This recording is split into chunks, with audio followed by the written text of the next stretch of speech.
Tervitav kuulama. Mina olen Mari ja täna räägin oma tervislikust päevast.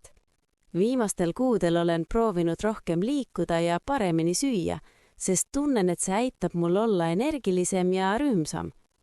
Minu päev algab tavaliselt kell 7.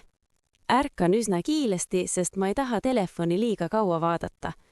Teen endale klaasi sooja vett sidruniga, see on väike harjumus, mis paned keha tööle. Pärast seda teen lühikese venituse. See ei ole midagi keerulist, lihtsalt 5 minutit, et keha üles äratada. Hommikusöök on minu lemmikosa päevast. Tavaliselt söön kaerahelbeputru marjadega või teen omleti köögiviljadega. Kui mul on rohkem aega, teen smuuti banaani, spinauti ja joogurtiga. See annab mulle hea energia terveks hommikuks. Tööpäeva jooksul püüan iga tunni tagant natuke liikuda. Kui ilm on ilus, teen lõunapausi ajal väikese jalutuskäigu. See aitab mul mõtteid puhastada ja stressi vähendada.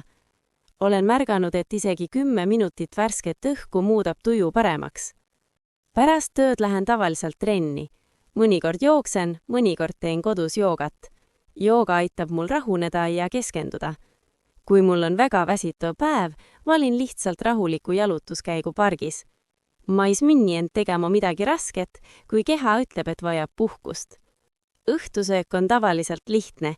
Köögiviljad, riis või tatar ja midagi valgurohket, näiteks kana või kala. Püüan mitte süüa liiga hilja, sest siis magan paremini. Enne magama minekut loen raamatut või kuulan muusikat. See aitab mul päeva rahulikult lõpetada. Aitäh, et kuulasid! Loodan, et minu tervislik päev inspireerib ka sind leidma väikseid harjumusi, mis teevad elu paremaks. Pole vaja suuri muutusi, piisab väikestest sammudest, mis korduvad iga päev.